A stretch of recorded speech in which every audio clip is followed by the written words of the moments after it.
कहते हैं, प्रयागराज में त्रिवेणी संगम पर कुंभ मेला लगा हुआ था और इलाहाबाद के जो गुरुजी हैं, इलाहाबाद बहुत बड़ा आश्रम है, करीब 50 बीघा में आश्रम होगा अपना गुरुजी का, और उनका शिविर संगम पर लगा था और बहुत बड़ा कुंभ मेला था। कई संतों के शिविर लगे हुए थे, हजारों कैंप लगे थे। एक बूढ़ी माता जी आई और किसी बड़े कैंप में गई। उन्होंने पूछा, भाई गुरुजी से मिलना चाहते हैं। वो बूढ़ी माता गुरुजी के पास गई, बताया कि देखो गुरुजी अमुक रावटी में है, अमुक तंबू में है। वो वहां पहुंची और कहा, गुरुजी हम कुछ दान करना चाहते हैं। गुरुजी ने बड़ी उत्सुकता की दृष्टि से कहा, हाँ माता जी बताओ क्या दान करना चाहती हो। तो माता जी ने अपनी थैली निकाली छोटी सी, और थैली में से 50 पैसा निकाले और 50 पैसा निकाल करके गुरुजी के हाथ पर रखे। जैसे ही गुरुजी के हाथ पर रखे, गुरुजी तिल मिला गए और ये कहा कि माता जी अरे क्या ये दान 50 पैसे, तब 54 और 50 पैसे चलते थे, तब की बात हो रही है, ये बिल्कुल सत्य घटना है। तो गुरुजी तिल मिला गए और ये कहा करे, माता जी क्या करती हो, लो ये 50 पैसे, और ये ले जाकर के गंगा के किनारे जो कोड़ी कमला बैठे उन्हें दे दो जाकर के, ये कोई दान हुआ। अब बेचारी माता जी ने वो 50 पैसे उठा लिए उनके हाथ से, तुरंत उन्होंने फेंक दिए, वो उठा लिए। दूसरे खटला में गई, दूसरे कैंप में गई। ऐसे ही जो वहां के गुरु थे उन्हें तलाशा, उनके हाथ पर इसी तरीके से उन्होंने जाकर के कहा कि गुरुजी हम कुछ दान करना चाहते हैं। वो भी बड़ी उत्सुकता में भर गए, उन्होंने 50 पैसे थैली में से निकाले और रखे। उन्होंने कहा, अरे माता जी ये कोड़ी कंगला उन्हें दे दो जाकर के, ये कोई दान है, या हजारों का खर्च होता है, लाखों का खर्च होता है। अब बेचारी उन्होंने 50 पैसे उठाए, वो फिर चल दी। ऐसे कई क्षेत्रों में घूमते हुए एक बोर्ड लगा था, मानवतावादी सदगुरु कबीर शिविर। उसमें प्रवेश कर गई। आगे शिष्य लोग मिले, उन्हें पूछा कि हम गुरुजी से मिलना चाहते हैं। एक शिष्य ने बूढ़ी माता जी को गुरुजी के पास पहुंचा दिया।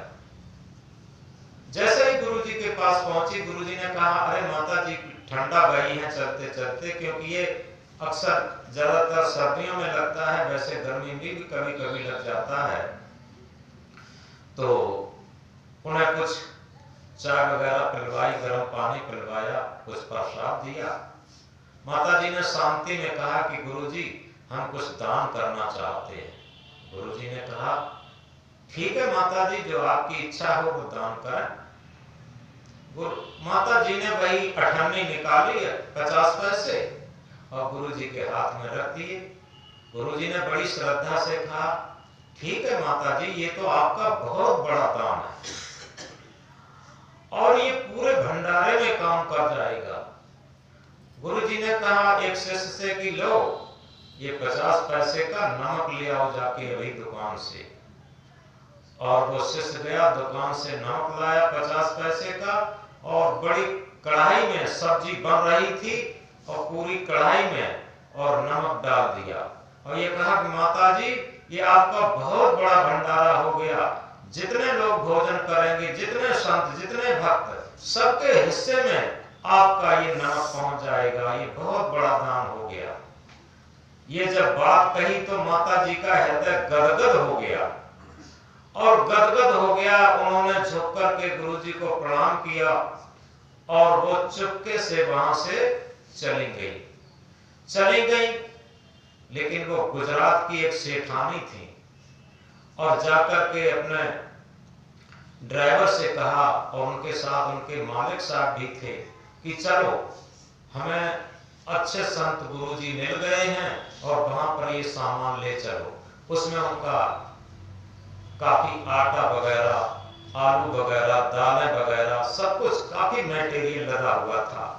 अब वो सब लाए और ला करके वहां नौकर द्वारा पलटवा दिया और ये कहा आप जितना भी भंडारे में खर्च होगा हमारा होगा, और ये सब ये 2-1 दिन के लिए भंडारा हो जाएगा। सब डाल दिया वहीं पर। अब देखो सबसे बड़ी बात समझनी यहां पर यह है, ये दुविधा मन में जब तक रहती है, जिन संतों ने माता जी को निग्लेक्ट किया था उनके मन में दुविधा थी, अरे क्या 50 पैसे, लेकिन वो अंतर्दृष्टि को समझ ही नहीं पाए कि आखिर श्रद्धा से दिया हुआ एक फूल काफी होता है, श्रद्धा से दिया हुआ एक गिलास पानी काफी होता है। तो ये कहां समझ पाए, श्रद्धा का आदर नहीं कर पाए। वो बाहरी दृष्टि सी बहिर्मुखी दृष्टि थी, वो किसी धनी आदमी को टटोल रहे थे, देख रहे थे। तो इस तरीके से जब तक ये दुविधा दूर नहीं होगी तब तक हमारे मन में लोभ सवार होगा। और एक बात कही है, पाप का बाप क्या है? लोभ। सबसे बड़ी बात यह है, जहां भी लोभ सवार हो गया मन पर किसी चीज का, चाहे खाने का लोभ हो, चाहे देखने का लोभ हो, चाहे सुनने का लोभ हो, चाहे मिलने का लोभ हो, चाहे किसी की बात सुनने का लोभ हो, ऐसा नहीं कि एक लोभ होता है, चाहे मान सम्मान का लोभ हो, बहुत लोभ होते हैं, बहुत प्रकार के लोभ होते हैं, और ये लोभ ही सारे पापों की जड़ है, पापों का मूल है। तो इस तरीके से हम इस बात को गहराई से समझ लें। देखो महाभारत में एक बात आती है, एक वृद्ध भक्त थे, बड़े बूढ़े भक्त थे, उन्हें संयोग ये पड़ गया कि 3 दिन से रोटी नसीब नहीं हुई। गरीब थे, बड़े बूढ़े थे, अब भक्त थे, कहीं मांग सकते नहीं और कहीं से उठा सकते नहीं, क्या करें? तो जेठ बैसाख का महीना एक खेत में गए जिसमें गेहूं कट चुका था, उसमें से बालियां बीन बटोर के लाए।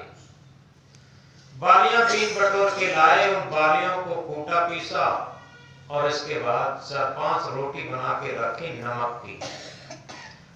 की 4-5 रोटी बना के रखी।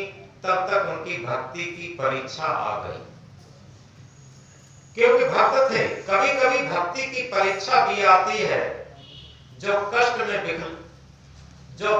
जो कष्ट आने पर अपने मार्ग को छोड़ देते, विचलित हो जाते, वो परीक्षा में फेल हो जाते। तो एक तो भूखे थे, और भूखे में ही, क्योंकि कठिनाइयों में ही परीक्षा आती है, उन भक्त की परीक्षा आ गई। उन्होंने जैसे ही 4-5 रोटियां नमक मिला करके रखी, सेंक करके रखी, तब तक दरवाजे पर एक भूखे संत ने आवाज लगा दी। उन संत ने आवाज लगाई, भाई भक्तराज, आज हम 5 दिन से भूखे हैं और कुछ खाने को है। अब ये परीक्षा की घड़ी है। जिन भक्त ने 4-5 रोटियां बना के रखी थी, उन्होंने अंदर से मन में कचोटन पैदा नहीं की। इस बात को गहराई से समझते चलना। अंदर ये नहीं सोचा ये कहां से मरे आकर के भूखे, और हम तो 3 दिन के वैसे ही भूखे थे, ये पता नहीं कहां से मरे आकर के भूखे, ये नहीं कहा। उनके अंदर और श्रद्धा उमड़ गई। ये कहा कि हम तो 3 ही दिन से भूखे हैं और ये तो संत 5 दिन के भूखे हैं। उन्होंने कहा आइए भगवान, आइए गुरुदेव, आइए महाराज, भोजन पाइए, भोजन तैयार है। और संत को बुलाया और संत को बड़े प्रेम पूर्वक भोजन परोसा। भोजन परोसते परोसते वो 4-5 रोटियां थी, सब खा गए, लेकिन फिर भी अंदर कचोटन पैदा नहीं हुई।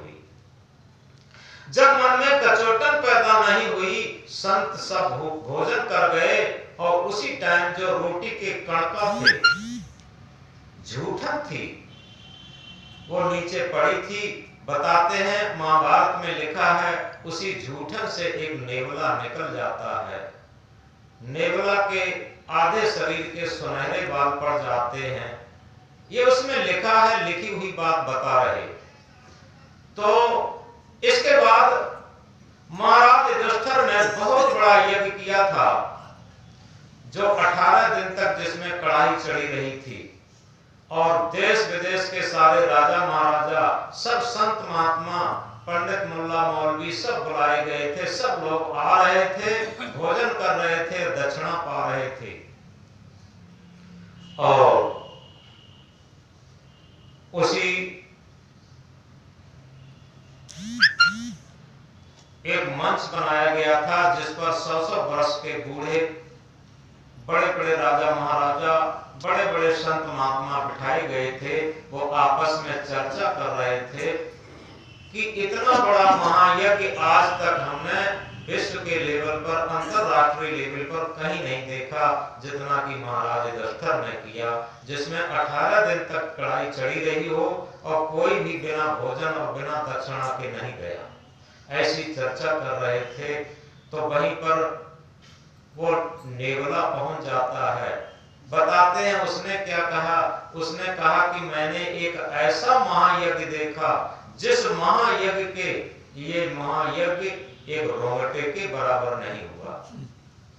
तो वो 100-100 वर्ष के बूढ़े और संत राजा महाराजा बैठे हुए थे, वो दांतों वाली दबा गए कि आखिर हम लोग अंतरराष्ट्रीय लेवल की बात जानते हैं, ये नेवला क्या कह रहा। तो उससे पूछा, भैया तूने कहां महायज्ञ देखा जिसके एक रोंगटे के बराबर नहीं हुआ। तो उसने कहा, देखो एक भक्तराज 3 दिन के भूखे और वो खेत में से गेहूं की बालियां बीन बटोर के लाए, 4-5 रोटी बना के नमक की उन्होंने रखी। तब तक उनकी भक्ति की परीक्षा आ गई और एक 5 दिन के भूखे संत ने आवाज लगाई, बिना कचोटन के उन भक्तराज ने उन्हें भोजन कराया और उसी झूठन में हम निकल गए। तो देखो मेरे आधे शरीर के रोंगटे सुनहरे हो गए और इस महायज्ञ की झूठी पतनों में आज मैं 3 दिन से लौट रहा, एक रोंगटा भी सुनहरा नहीं हुआ। मैं कैसे कह दूं ये महायज्ञ हुआ। क्योंकि ये राजा महाराजाओं का जो धन होता है प्रजा से टैक्स रूप में वसूला होता है, ये कोई पवित्र धन नहीं होता। पवित्र धन पवित्र कमाई से किया हुआ, ईमानदारी के कमाई से की हुई पवित्र कमाई का धन होता है, वो महायज्ञ होता है। छोटा सा अंश भी उसमें से हम दान कर दें, बहुत बड़ी चीज होती है।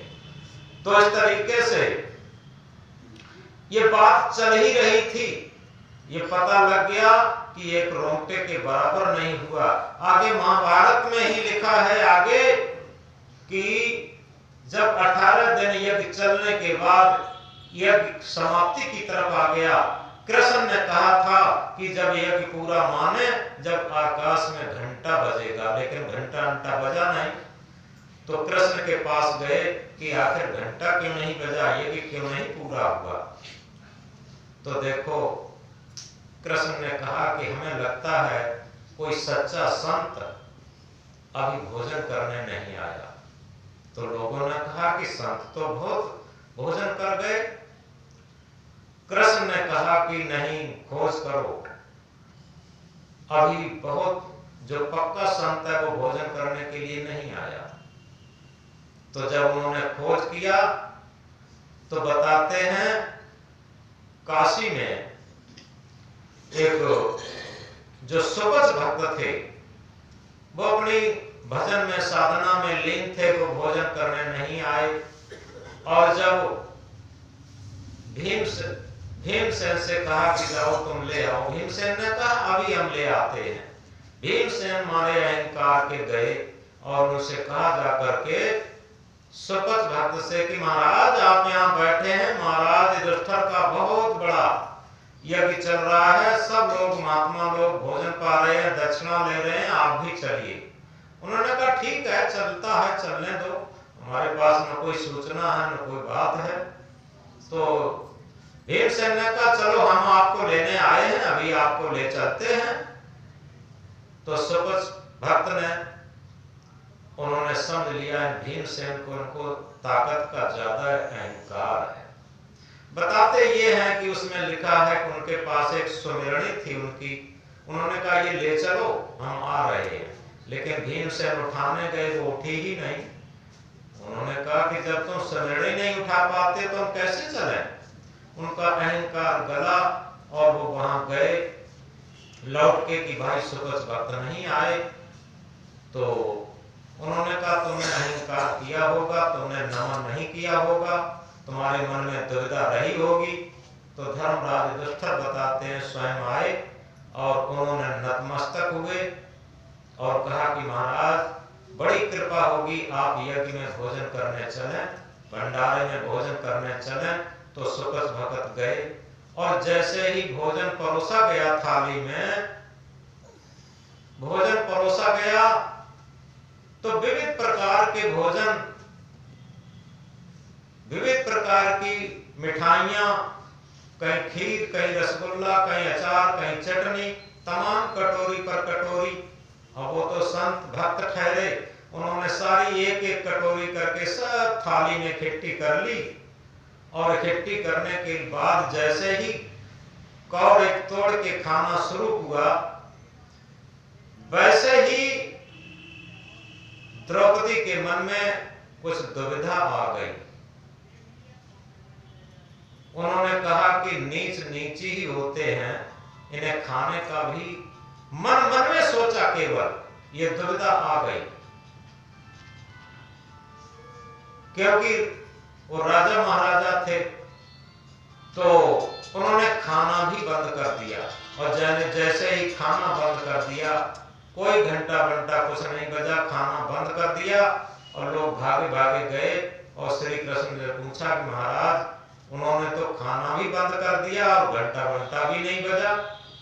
तो उन्होंने कहा ये पूछो जाकर के किसके मन में दुविधा आ गई। तो उन्होंने जब पूछा तो द्रौपदी ने कहा कि मेरे मन में दुविधा आ गई, हमने सोचा ये खाने का सबूर भी नहीं, ये सब इकट्ठा कर लिया। तो जब द्रौपदी ने माफी मांगी, गलती मांगी, नतमस्तक हुई, तब कहीं उन्होंने भोजन किया, तब कहीं उनका यज्ञ पूरा हुआ। ये सारी बातें केवल इसलिए सुनाई गई हैं कि हम भले ही किसी भी गृहस्थी परिवार में हैं, व्यक्ति परिवार में हैं, लेकिन हमारे मन में दुविधा ना हो। एक बात बहुत गहराई की है, हर्षा निर्मल हुए घर आओ, दुविधा दूर करो। अब हम व्यवहार में जब दुविधा रखेंगे, बताओ मेरा मन मंदिर कैसे साफ होगा। हम आत्मा परमात्मा से तो दुविधा रखेंगे। पूरे जीवन हम किससे दुविधा रखते हैं बताओ। सबसे बड़ी जो हमारे जीवन चलाने की शक्ति है, जिसके आधार पर हमारा जीवन चलता है, उस आत्मा से दुविधा रखते हैं। दुविधा क्या रखते हैं कि ये जीवन, जो जीवन का सिरमौर है, अभी किसी को पूछें जीवन का सिरमौर है, कितने लोग बता सकते? कोई बता सकता है कि हमारे जीवन का सिरमौर कौन है, सुप्रीम पावर कौन है? कोई बता सकता? हमारे जीवन का सुप्रीम पावर कौन है? किसी ने कोई बताया क्या? चेतन आत्मा। कहीं से आवाज आई, बड़ी अच्छी आवाज आई। ये ड्राइविंग शक्ति, सत्य सत्ता, आत्म सत्ता, ये हमारे जीवन का सिरमौर है। और ये कोई बता सकता कि हम आत्मा से ही दुविधा रखते हैं, क्योंकि आत्मा की आवाज न मानना आत्मा के साथ दुविधा नहीं है। पिता की बात न माने, पिता की दुविधा, गुरु की बात न माने, गुरु से दुविधा, पति की बात न माने, पति से दुविधा, और पत्नी की बात न माने, पत्नी से दुविधा। इसी तरीके से क्या हम आत्मा की बात मान के चलते हैं? आत्मा से सभी लोग दुविधा रखते। हम मन की और इंद्रियों की बात मान के चलते। जब तक हम आत्मा की बात को मान के नहीं चलेंगे तब तक हमारे मन में दुविधा है, याद रखें। और इस दुविधा को जब तक दूर नहीं करेंगे, हम पूजा पाठ बहुत कर लेते हैं, व्रत बहुत रख लेते हैं, दिखावा बहुत कर लेते हैं। दिखावा छोड़ दो प्यारे, तभी कुछ हाथ आएगा। ये जीवन क्षणिक है, क्षण में काल के गल जाएगा। जितना हम दिखावा करते हैं, बाहर से लोग हमें सज्जन माने, बाहर से लोग हमें भक्त माने, बाहर से लोग हमें संत माने, बाहर से लोग हमें सुंदर माने, लेकिन हम अंदर से काले कलुटे बने रहें, अंदर से दुर्जन दुष्ट बने रहें, अंदर से अभक्त बने रहें, अंदर से असंत बने रहें, ये हमें मंजूर रहता। लेकिन बाहर से लोग मानते रहते, क्या ये बाहर से लोग मानते रहें, क्या ये दुविधा नहीं है? हम अंदर से चाहे कितनी भी मन की गुलामी में चले, कोई मतलब नहीं, कोई आशा नहीं, लेकिन बाहर से लोग हमें मान लें कि बहुत बड़े गुरुजी हैं, बहुत बड़े संत हैं, बहुत बड़े त्यागी पुरुष हैं, बहुत बड़े ज्ञानी पुरुष हैं। बाहर से लोग मान लें और चाहे हम अंदर कैसे ही बने रहें, क्या ये दुविधा नहीं है? हमें लगे बाहर से लोग माने कि न माने, बाहर से लोग सुंदर न माने, हम अंदर से सुंदर हो जाएं। बाहर से कोई हमें सज्जन न माने, हम अंदर से सज्जन हो जाएं। बाहर से कोई हमें भक्त न माने, हम अंदर से भक्त बन जाएं। बाहर से हमें योगी कोई न माने, हम अंदर से योग्य हो जाएं। बाहर से कोई हमें संत न माने, हम अंदर से संत बन जाएं। ये दुविधा दूर की बात है। तो इस तरीके से हमारे मन की दुविधा जब तक दूर नहीं होगी तब तक निश्चित है मेरा मन मंदिर भगवान की पूजा का स्थल नहीं बनेगा। भगवान कोई बाहर नहीं है। अब अगर भगवान का हम सही अर्थ करें तो आप समझ सकते हैं भगवान में 5 अक्षर हैं। पहला अक्षर है भा। भा कहते हैं भू को यानी पृथ्वी को, ग कहते हैं गगन यानी आकाश को, व कहते हैं वायु को, और वा पर जो आकर डंडा उसे कहते हैं अग्नि को, और न कहते हैं नीर को यानी पानी को। ये 5 तत्व प्रकृति ही भगवान है। इसमें कारण कार्य की अटूट व्यवस्था है। आप इस बात को समझ लें। एक्शन टू रिएक्शन जिसे कहते हैं, क्रिया की प्रतिक्रिया। अगर आपने लहसुन खा लिया है तो दुर्गंधी की डकार आएगी। ये भगवान का नियम है, ये प्राकृतिक नियम है, ये स्वाभाविक नियम है। जो स्वाभाविक नियम होता है वही भगवान कहते हैं, उसी को ईश्वर कहते हैं। पानी के अंदर जो शीतलता है वो ईश्वरी गुण है।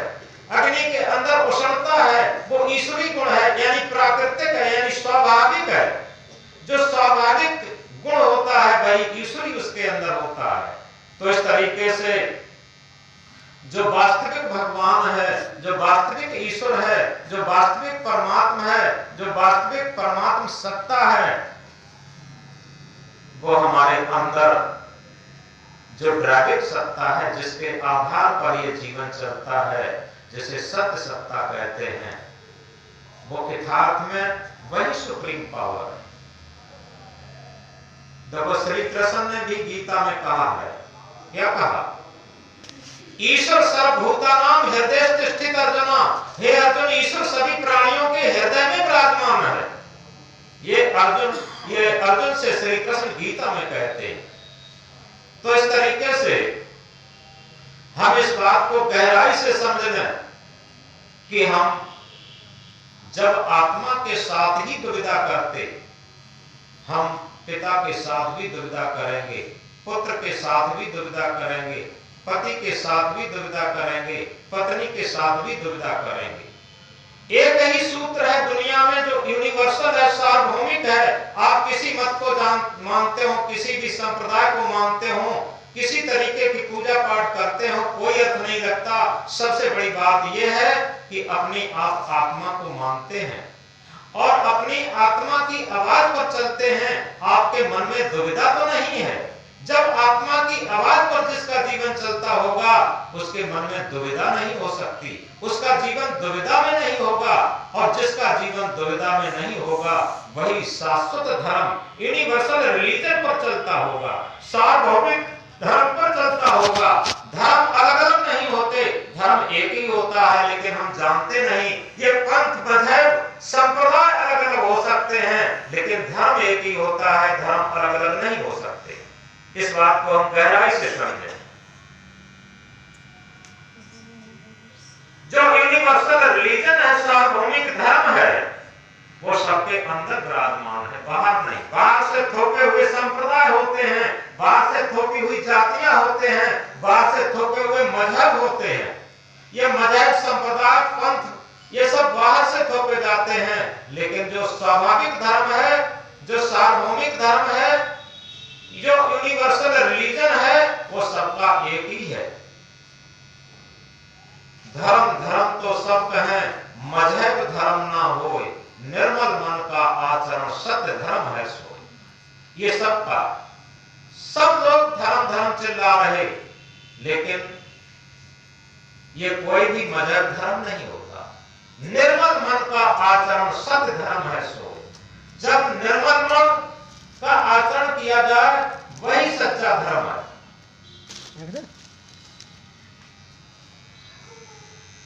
निर्मल मन का आचरण सत्य धर्म है सोए। तो इस प्रकार धर्म किसी पूजा पाठ को नहीं कहते, किसी तीर्थ व्रत को नहीं कहते। धर्म कहते हैं आत्मा के स्वभाव को, आत्मा की आवाज को। ये सच्चा धर्म है, ये सबका एक ही है। तो हम इस बात को गहराई